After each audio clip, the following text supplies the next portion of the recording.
ಎಲ್ರಿಗೂ ನಮಸ್ಕಾರ, welcome back to my channel. ಇವತ್ತಿನ ರೆಸಿಪಿ ಮಿರ್ಚಿ ಬಜ್ಜಿ. ಪಕ್ಕಾ ಸ್ಟ್ರೀಟ್ ಸ್ಟೈಲ್ನಲ್ಲಿ ಈ ಮಿರ್ಚಿ ಬಜ್ಜಿನ ಹೇಗೆ ಮಾಡ್ಕೊಳ್ಳೋದು ಅಂತ ನೋಡೋಣ. ನಾರ್ಮಲ್ ಆಗಿ ಮನೆಯಲ್ಲಿ ಮಿರ್ಚಿ ಬಜ್ಜಿನ ಮಾಡ್ತಾನೆ ಇರ್ತೀವಿ, ಆದರೆ ಈ ಥರ ಒಮ್ಮೆ ಟ್ರೈ ಮಾಡಿ. ತುಂಬ ಸಿಂಪಲಾಗಿ ಮಾಡ್ಕೋಬೋದು. ಟೇಸ್ಟ್ ಮಾತ್ರ ನೆಕ್ಸ್ಟ್ ಲೆವೆಲಲ್ಲಿರುತ್ತೆ. ಮೊದಲಿಗೆ ಇದನ್ನು ಮಾಡ್ಕೊಳ್ಳೋದಕ್ಕೆ ಮೆಣಸಿನ್ಕಾಯಿನ ಚೆನ್ನಾಗಿ ವಾಶ್ ಮಾಡ್ಕೊಂಡಿದ್ದೀನಿ. ಇದು ಬಜ್ಜಿ ಮೆಣಸಿನ್ಕಾಯಿನೇ ತೊಗೊಂಡಿದ್ದೀನಿ. ನಂತರ ಒಂದು ಮಿಕ್ಸಿಂಗ್ ಬೌಲ್ಗೆ 1 ಕಪ್ನಷ್ಟು ಕಡಲೆ ಹಿಟ್ಟನ್ನು ಹಾಕ್ಕೊಂಡಿದ್ದೀನಿ. ನಂತರ 1 ಟೇಬಲ್ ಸ್ಪೂನಷ್ಟು ಅಕ್ಕಿ ಹಿಟ್ಟನ್ನು ಹಾಕಿ, ನಂತರ ಇದಕ್ಕೆ 1/4 ಟೀ ಸ್ಪೂನಷ್ಟು ಅರಿಶಿನ ಪುಡಿ, 1/4 ಟೀ ಸ್ಪೂನಷ್ಟು ಅಚ್ಕಾರದ ಪುಡಿನ ಹಾಕ್ಕೊಂಡಿದ್ದೀನಿ.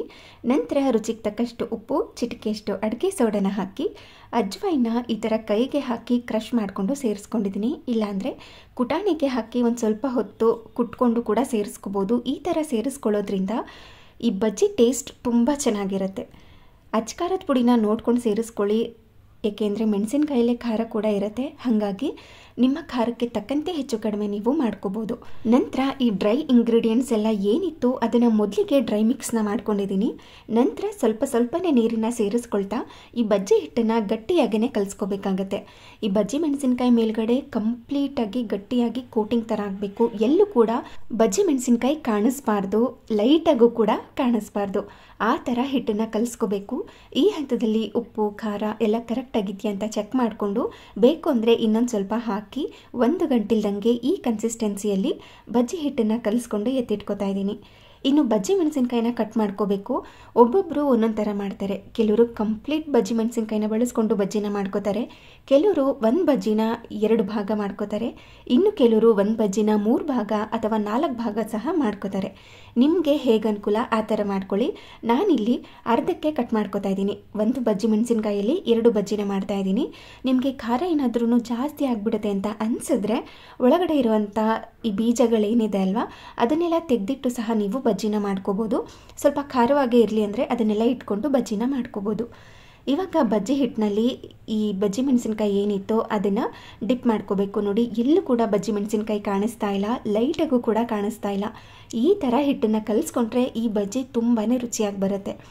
ನಂತರ ಇವಾಗ ಕಾದಿರುವಂಥ ಎಣ್ಣೆಯಲ್ಲಿ ಈ ಬಜ್ಜಿ ಮೆಣಸಿನ್ಕಾಯಿನೆಲ್ಲ ಹಾಕಿ ಇದನ್ನು ಮೀಡಿಯಂ ಫ್ಲೇಮ್ನಲ್ಲೇ ಇಟ್ಕೊಂಡು ಫ್ರೈ ಮಾಡ್ಕೋಬೇಕು. ಕ್ರಿಸ್ಪಿಯಾಗಿ ಆಗಿರಬೇಕು, ಹಾಗೆಯೇ ಕಲರ್ ಕೂಡ ಚೇಂಜ್ ಆಗಿರುತ್ತೆ. ನೋಡಿ, ಈ ಥರ ಇಲ್ಲಿ ತನಕ ಇದನ್ನು ಫ್ರೈ ಮಾಡಿಕೊಂಡು ಒಂದು ಪ್ಲೇಟ್ಗೆ ಎತ್ತಿಟ್ಕೊಂಡಿದ್ದೀನಿ.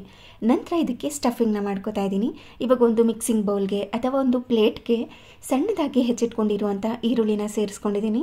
ಹಾಗೆ ತುರಿದಿಟ್ಕೊಂಡಿರುವಂಥ ಕ್ಯಾರೆಟ್, ಸಣ್ಣದಾಗಿ ಹೆಚ್ಚಿಟ್ಕೊಂಡಿರುವಂತಹ ಕೊತ್ತಂಬರಿ ಸೊಪ್ಪನ್ನು ಹಾಕಿ, ನಂತರ ಇದಕ್ಕೆ ರುಚಿಗೆ ತಕ್ಕಷ್ಟು ಉಪ್ಪನ್ನು ಸೇರಿಸ್ಕೊತಾ ಇದ್ದೀನಿ. ನಂತರ ಚಿಟಿಕೆಯಷ್ಟು ಅಚ್ಕಾರದ ಪುಡಿ, ಹಾಗೆ ಚಿಟಿಕೆಯಷ್ಟು ಚಾಟ್ ಮಸಾಲ, ಹಾಗೆ ಚಿಟಿಕೆಯಷ್ಟು ಜೀರಿಗೆ ಪುಡಿನ ಹಾಕಿ ನಂತರ ಇದನ್ನು ಚೆನ್ನಾಗಿ ಮಿಕ್ಸ್ ಮಾಡ್ಕೋಬೇಕು. ಹಾಕ್ಕೊಂಡಿರುವಂಥ ಮಸಾಲೆ, ಉಪ್ಪು, ಖಾರ ಎಲ್ಲವೂ ಕೂಡ ಎಲ್ಲ ತರಕಾರಿಗೂ ಕೂಡ ಹೊಂದ್ಕೋಬೇಕು. ಆ ರೀತಿ ಮಿಕ್ಸ್ ಮಾಡ್ಕೊಂಡಿದ್ದೀನಿ.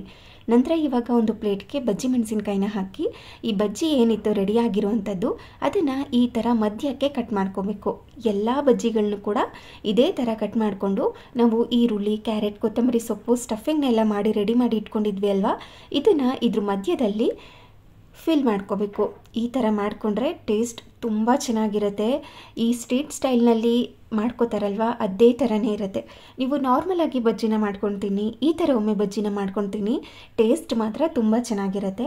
ಹಾಗೆ ಇದ್ರ ಮೇಲೆ ಬೇಕು ಅಂದರೆ ಇನ್ನೊಂದು ಸ್ವಲ್ಪ ಚಾಟ್ ಮಸಾಲಾನ ಸ್ಪ್ರಿಂಕಲ್ ಮಾಡಿಕೊಂಡು ಸ್ವಲ್ಪ ನಿಂಬೆಹಣ್ಣಿನ ರಸನ ಹಾಕಿ ಸರ್ವ್ ಮಾಡಿದ್ರೆ ಇನ್ನೂ ಟೇಸ್ಟಿಯಾಗಿರುತ್ತೆ.